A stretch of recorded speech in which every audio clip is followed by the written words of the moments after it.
Hello everyone. So I went out today and I had a kind of a journey that was engulfed in many different kind of barriers, and each time a barrier came up, it played in my head because that's what things do. And I was like, come on now, we're Pluto in Aquarius, no more barriers. And I was just like, so you're sending me barriers. I'm not going to be poked by any kind of barriers or anyone else's power trip. So I'm moving again tomorrow. I'm heading off to stay with a subscriber who lives near lots of beautiful stones, and she lives with her husband on a dairy farm, which is very, very exciting. So I'm thrilled to be shifting again. They're all very quick these days, but I mean, I'm on foot, and here where I'm staying, the only thing I could go and see was La Roche-aux-Fous. And I've done that, I've made the video, but I thought perhaps we'd see if La Roche-aux-Fous had anything else to tell us. So La Roche-aux-Fous, with its maternity ward, it's very interesting because since tuning into that energy, I've been very aware that for Neolithic humans, the point at which we began to stop being nomadic and to settle down and farm meant that the diet contained more dairy, more meat, more milk, more cheese, and it actually gave a kind of baby boom to the people.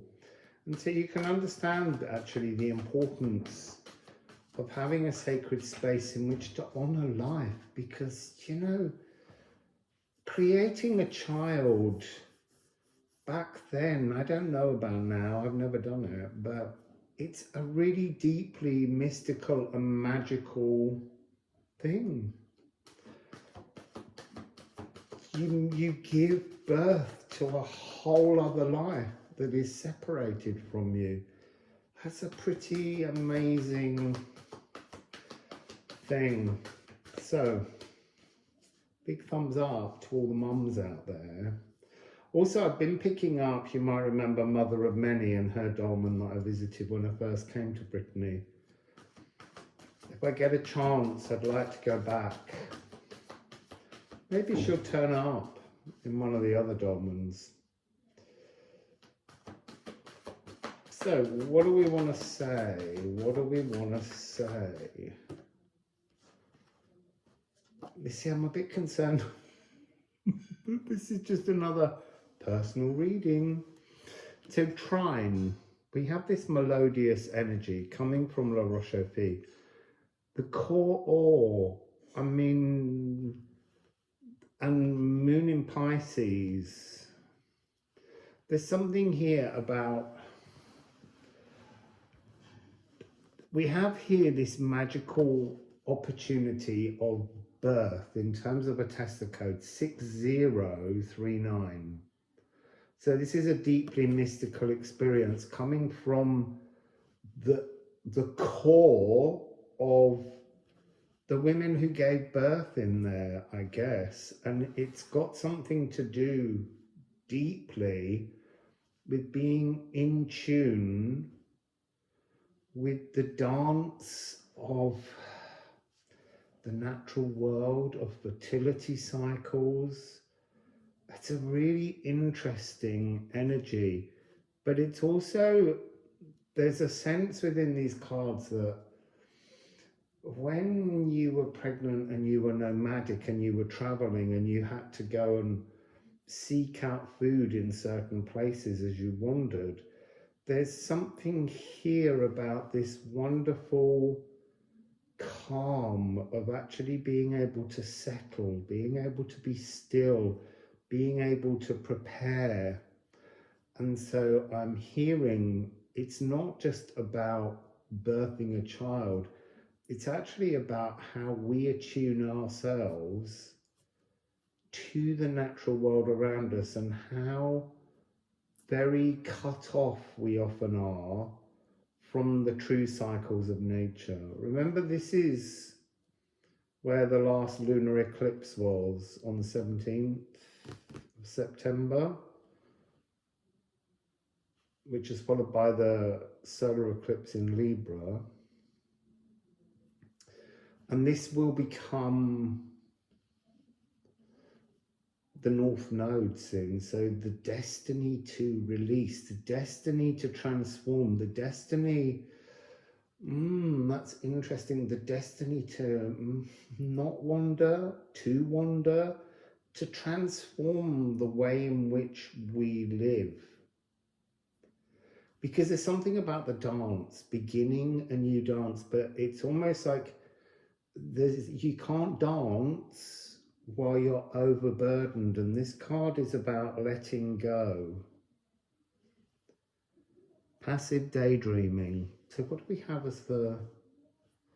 I am hostile, scattered and blunted.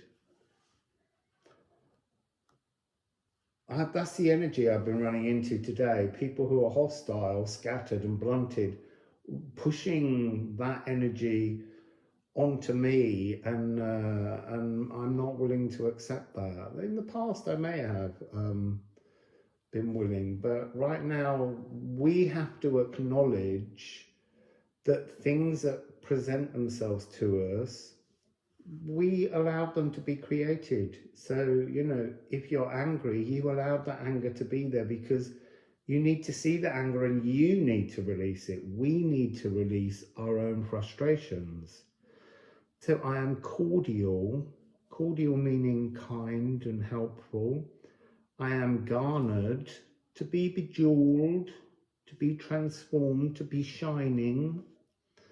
And I am sharp. So this is about being in tune, on top of things in this new energy. So trine being here, I would say go and look at anything you have in air signs, but not Aquarius. So you need to look in both Gemini and Libra. Especially Libra, I would think, because of the fact that the moon here in Pisces is reminding us that we are in an ongoing energy build that will then move down, and it is in December it will reach its peak. So there will still be things that need to come up to be released. So if you feel angry still, you need to work out what brings that anger on and how to release it. So let's just get a few more cards. Sorry, there's a new chord. This is a new chord, and that really is what's going on at the moment. The very core of our tuning in the world around us is being offered the opportunity to transform, but you have to take control, take responsibility. We all have to understand that where our path goes next is how we imagine and feel our way forwards. This fish in this card is heading towards this unknown area, but it's swimming towards it. It has no fear, and I think fear's the thing. Don't lash out. Really, if you have a fear, work out where that fear comes from. When did you first fear that thing? And if it's not that thing, when did you first feel afraid, and how can you transform that? It's very important energy. So we have an A, an E flat and a G. Whoops.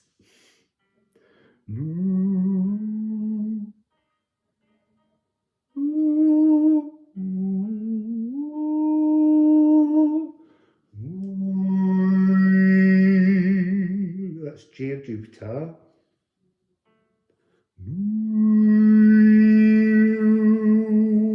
Cleansing of the intuition. That's the message here. Cleansing the intuition. Understanding how to read the things we think and feel and then how to work out whether they're your own or whether with this E flat,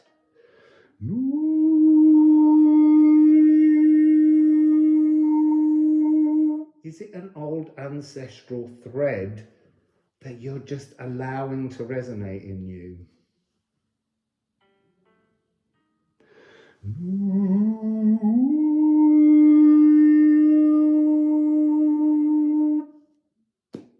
It's got that energy of waiting for a resolution.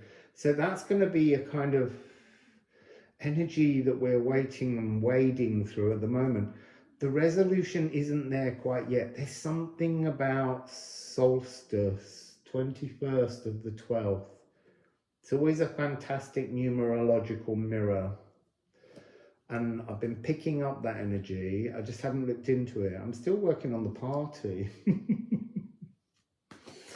Pluto's party. Well, it's not quite, but it is. Where Venus comes into conjunction on the 7th. So, this is interesting because we've now got Pisces, which will be the North Node. We've got the Golden Path, and we've got Materializing. Something new is being spoken. A new energy is being offered. It's a really positive energy. So it's interesting. The difference between these two cards musically is the fact that Pisces doesn't have the moon. So it's just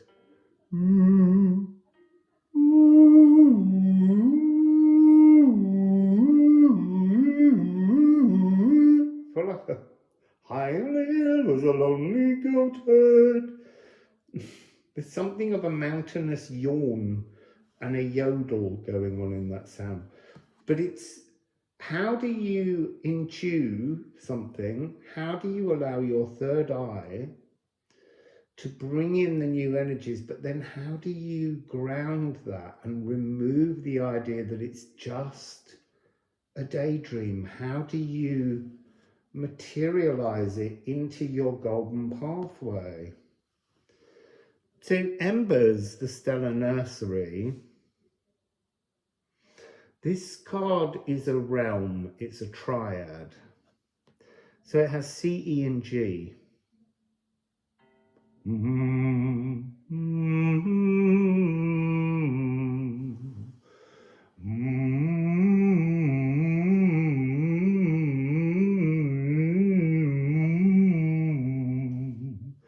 But somehow I feel like that needs to be taken. So it's a mixture of major and minor. So we've got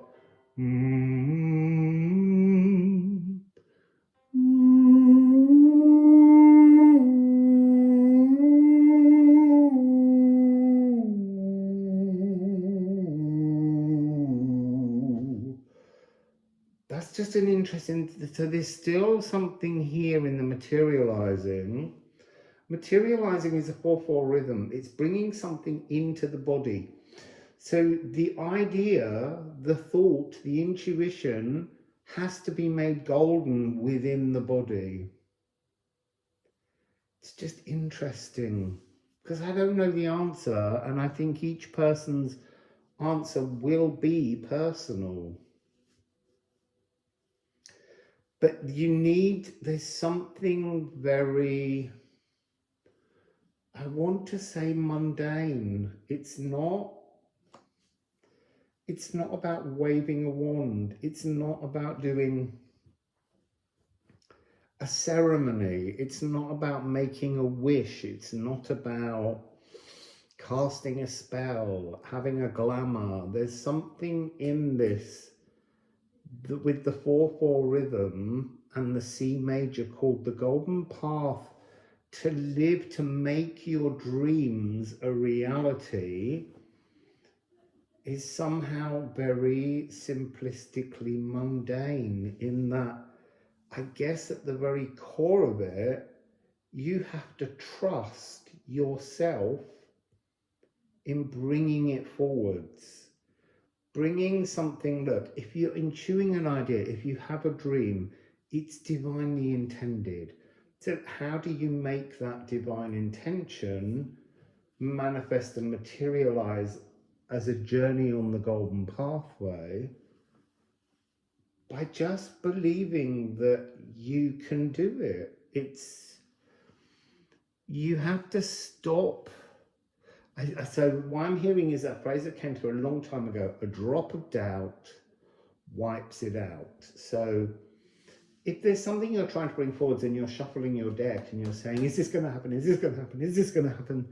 Then really what you're saying is that you doubt that it will happen.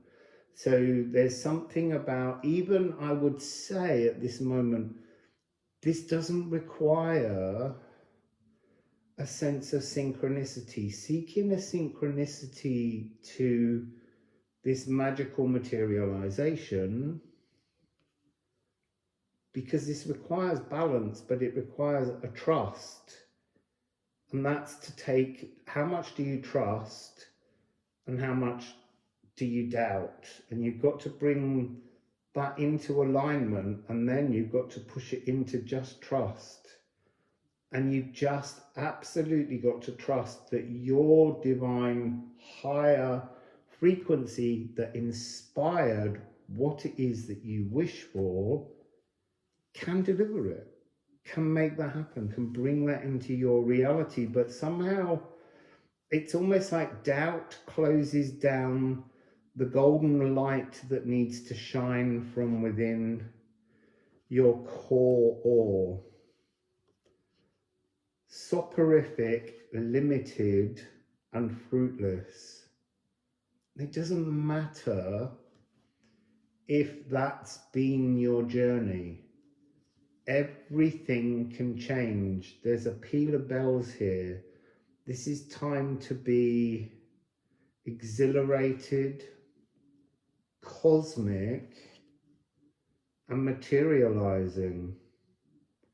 So there's something within that about appreciating and understanding that your thoughts and your feelings sing through your auric field, and the universe holds up a mirror and gives you more of that. So if you don't believe in your pathway, in your golden path, just because it hasn't appeared before, then it never will. You have to absolutely trust. Entirely trust.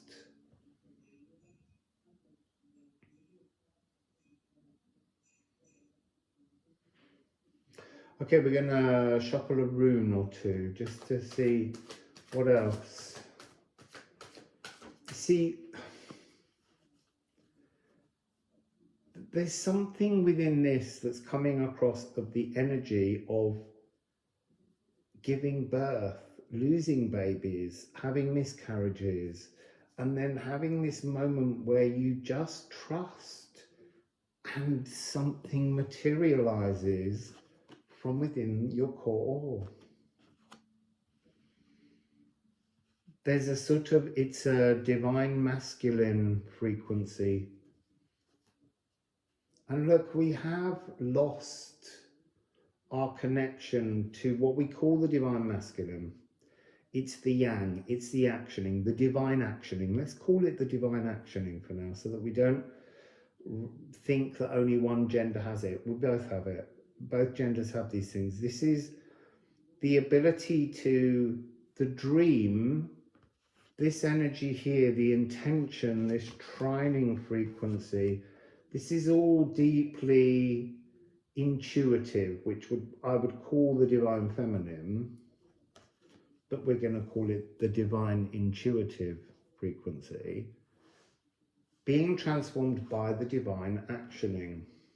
And La Roche-Fee is all about being able to trust in our ability to create, not just children, to create our perfect space. It's like the card in here Weakened has become that energy recently. It's very strongly associated with a divine timeline, being in your most joyful flow. We're making the bed vibrate. So we have, first of all, 12 needs, static needs. This talks about knowing at the moment to arc your love into the etheric. Love is all the keys. Love will unlock all your needs. Because love is a trust. And so when you resonate with trust, the universe has to give you that. And then on the core or on embers, we have Ken, the divine spark. Ah, looky look, people. It's a 666. So 666 is about breaking out from the path of gold to the golden path. It's the energy of the stagnant labyrinth that holds us in place. And actually, we've got 60666 here. So that's externalizing in the Tesla code. It's understanding an internal resonance and shining that resonance into the world, and then around that, a materialization can take place. But we have to put that energy out into the world if you want your world to wear those clothes. You have to put out almost the stitching, the idea of the stitching, and then the clothes can form around the stitches. And so we have this spark from the soul, not just the heart, a spark from the soul, that this is like a phoenix frequency to rise up, to transform. So it's very powerful, passion, but also it's fire. Whereas the trine has the energy of water, and there's a lot of water here because we've got moon in Pisces and we have Pisces. And then it's so interesting, this last set.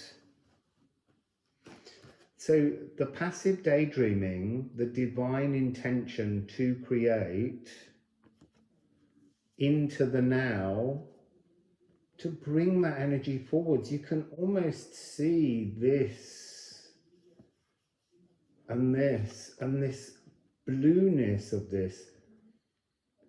It's almost, it's like Galdeering, speaking something into being, to really acknowledge that it exists.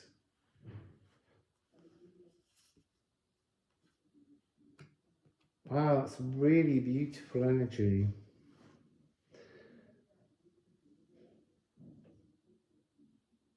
Yeah, so that seems to be from La Roche-au-Fée.